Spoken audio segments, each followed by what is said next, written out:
कर इस्तेमाल करना चाहिए, क्योंकि अगर ये पूरी तरीके से ख़त्म हो गया तो उसका बुरा प्रभाव हमारे फ्यूचर जनरेशन पर हमें देखने को मिलेगा। जैसे कि कोयला हो गया, पेट्रोलियम हो गया, नेचुरल गैस हो गया, ये सब क्या है, नॉन रिन्यूएबल रिसोर्स हैं। ये सब दोबारा फिर से बहुत जल्दी नहीं बन सकते हैं। तो अगर हम लोग इसका ज़रूरत से ज़्यादा इस्तेमाल करना शुरू कर दिए तो एक समय ऐसा आएगा कि ये सब ख़त्म हो जाएगा। और आप इमेजिन कीजिए कि फ्यूचर जनरेशन के पास अगर कोयला नहीं रहेगा, पेट्रोलियम नहीं रहेगा, नेचुरल गैस नहीं रहेगा, तो उनके लिए रहना, उनके लिए सर्वाइव करना कितना मुश्किल हो जाएगा। कुछ ऐसे मिनरल्स होते हैं, खासकर जो मेटेलिक होते हैं, जैसे कि गोल्ड हो गया, सिल्वर हो गया, ये सब रिसाइकलेबल होते हैं। उसको हम लोग एक बार यूज़ करेंगे और उसको फिर से दोबारा यूज़ कर सकते हैं। कोई भी सामान अगर आप गोल्ड का, सिल्वर का या किसी भी मेटल का बनाएंगे, अगर वो टूट जाता है तो आप उसको रिसाइकल करके दोबारा फिर से बना सकते हैं। These metals may be used again and again after processing. सिर्फ हमें थोड़ा सा प्रोसेसिंग करना पड़ेगा और उसको हम लोग दोबारा यूज़ कर सकते हैं। इस वाले पैराग्राफ में आप इसको अंडरलाइन कर लीजिएगा, इंपॉर्टेंट है। अगर आपको नॉन रिन्यूएबल रिसोर्सेज को डिफाइन करने के लिए बोला जाए तो आप सिंपली इस वाले लाइन को लिखकर डिफाइन कर सकते हैं। लॉन्ग क्वेश्चन में पूछा जाएगा तो आप यहाँ पर एग्जाम्पल भी, ये सब जो दिया गया है इसको लिख सकते हैं। इन दोनों टाइप के रिसोर्सेज के बारे में हम लोग पढ़ लिए। अब हम लोग को पढ़ना है कि ऑरिजिन के बेसिस पे रिसोर्सेज कितने तरह के होते हैं। एक होता है बायोटिक रिसोर्स और एक होता है एबायोटिक रिसोर्स। चलिए सबसे पहले बायोटिक रिसोर्सेज के बारे में पढ़ लेते हैं। Resources which are obtained from biosphere and have life, that is living beings, are known as biotic resources. ऐसे रिसोर्स जो कि हमें बायोस्फीयर से मिलता है और जिसमें लाइफ होता है, जो कि लिविंग थिंग्स होता है, उसी रिसोर्सेज को हम लोग बायोटिक रिसोर्सेज बोलते हैं। फॉर एग्जांपल बर्ड्स जो हो गया, एनिमल्स हो गए, फिश हो गए, फॉरेस्ट हो गया, ये सब बायोटिक रिसोर्सेज का एग्जांपल है। ये सब हमें मदद करते हैं धरती पर सर्वाइव करने के लिए। जितने भी बायोटिक रिसोर्सेज है उससे हमें अलग अलग तरह के यूज़फुल प्रोडक्ट्स मिलते हैं। आपको पता भी होगा कि हमें बहुत कुछ बर्ड से भी मिलता है, एनिमल से भी मिलता है, फिश को भी हम लोग यूज़ करते हैं और फॉरेस्ट से भी हमें मिलता है। अगर आपको पता है तो आप कमेंट में लिखकर बताइएगा दो ऐसे चीज़ों के नाम जो कि आपको फॉरेस्ट से मिलता है और दो ऐसी चीज़ों के नाम जो कि आपको एनिमल से मिलता है। They have capacity to reproduce and regenerate. जितने भी बायोटिक रिसोर्सेस हैं वो अपने आप को रिप्रोड्यूस और रीजनरेट कर सकते हैं। जैसे कि एक बर्ड से दूसरे बर्ड का जन्म हो जाता है, एनिमल से दूसरे एनिमल का, फिश से दूसरे फिश का, और फॉरेस्ट में जितने भी ट्रीज होते हैं उनसे दूसरे ट्रीज का जन्म होता है। इसीलिए हम लोग बोल सकते हैं all biotic resources are renewable. सभी अपने आप को रिन्यू कर सकते हैं, रीजनरेट कर सकते हैं। इसीलिए जितने भी बायोटिक रिसोर्सेस हैं ना, उसको हम लोग रिन्यूएबल रिसोर्स भी बोल सकते हैं। But some take a long period of time to be renewed, जैसे कि फॉरेस्ट को अगर हम लोग हटा दिए ना तो ये रिन्यू होने में बहुत ज़्यादा समय लगा देगा। इसीलिए तो बोला जाता है कि फॉरेस्ट को हमें नहीं काटना चाहिए, क्योंकि अगर हम लोग फॉरेस्ट को काट दिए ना तो जैसा फॉरेस्ट है, जितना बेनिफिट हम लोग को मिल रहा है ना, वैसा फॉरेस्ट फिर से बनाना बहुत मुश्किल हो जाएगा हमारे लिए। अब चलिए एबायोटिक रिसोर्सेज के बारे में पढ़ लेते हैं। All non living resources are known as abiotic resources. जितने भी नॉन लिविंग थिंग्स हैं, अगर वो हमारे लिए रिसोर्स है ना, उसको हम लोग एबायोटिक रिसोर्स बोलेंगे। एग्जाम्पल के लिए अगर हम लोग देखें तो लैंड हो गया मतलब ज़मीन, वाटर हो गया पानी, मिनरल्स हो गया खनिज, ये सब आपके एग्जाम्पल हो गए एबायोटिक रिसोर्स के। एबायोटिक रिसोर्सेज जो होते हैं वो रिन्यूएबल नहीं होते हैं, अपने आप को रिन्यू नहीं कर सकते हैं।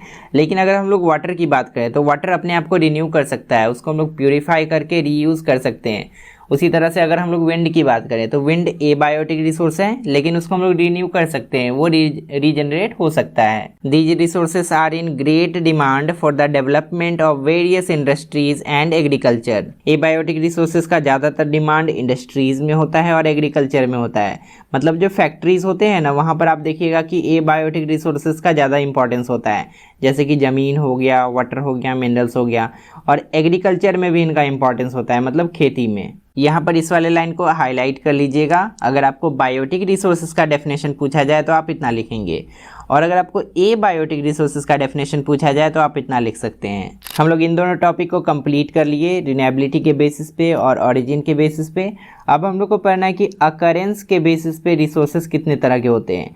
एक होता है नेचुरल और एक होता है मैन मेड। आपको नाम से ही पता चल रहा होगा, नेचुरल में ऐसे रिसोर्स आएंगे जो कि अपने आप प्रकृति में प्रेजेंट है, और मैन मेड में ऐसे रिसोर्स आएंगे जो कि इंसान बनाता है। चलिए सबसे पहले नेचुरल रिसोर्सेज की बात कर लेते हैं। Resources available from nature in the form of water, mineral, forest etcetera and used by human beings to satisfy their needs are known as natural resources।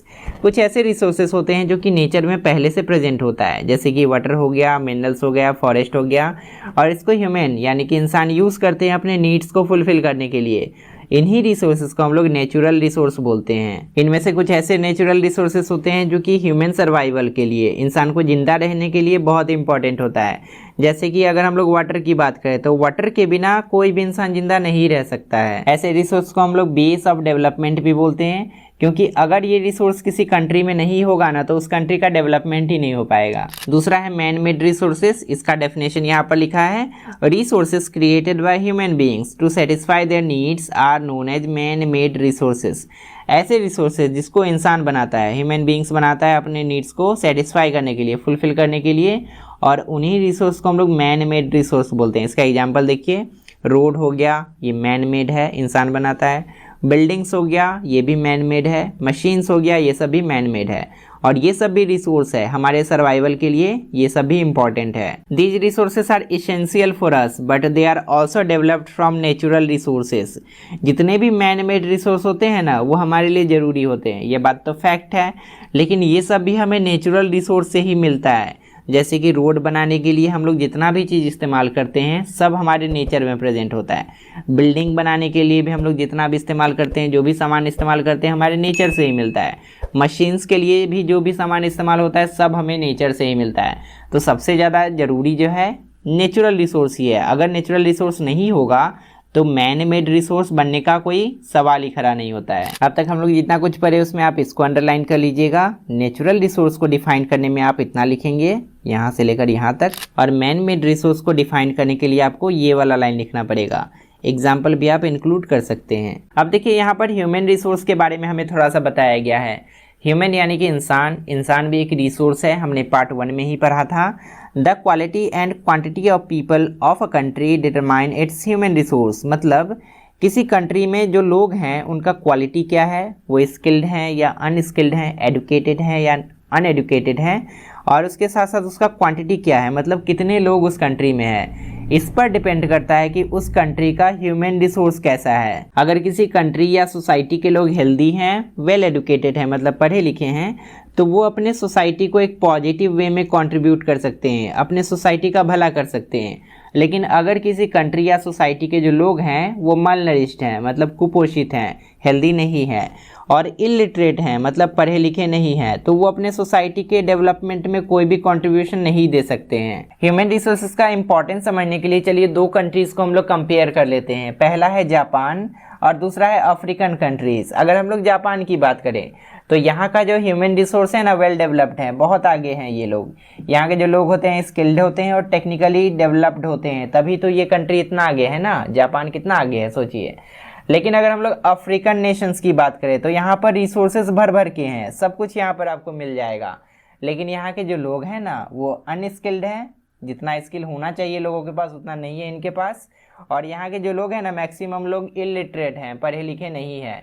तभी यही रीज़न है कि रिसोर्सेज होने के बावजूद भी अफ्रीकन नेशंस जो है वो पीछे है, और जापान जो है रिसोर्सेज कम होने के बाद भी आगे है, क्योंकि इसके पास अच्छा ह्यूमन रिसोर्स है, वेल डेवलप्ड ह्यूमन रिसोर्स है। हम लोग तीनों बेसिस के बारे में पढ़ लिए, रिन्यूएबिलिटी, ओरिजिन और अकरेंस। सबसे अंतिम बेसिस पे जो कैटेगराइज किया गया है जो कि है डेवलपमेंट, जिसमें कि पहला है पोटेंशियल और दूसरा है एक्चुअल। इन दोनों के बारे में अब हम लोग को डिटेल में पढ़ना है। डेवलपमेंट के बेसिस पे रिसोर्सेज 2 तरह के हो सकते हैं, एक होता है पोटेंशियल रिसोर्स और एक होता है एक्चुअल रिसोर्स।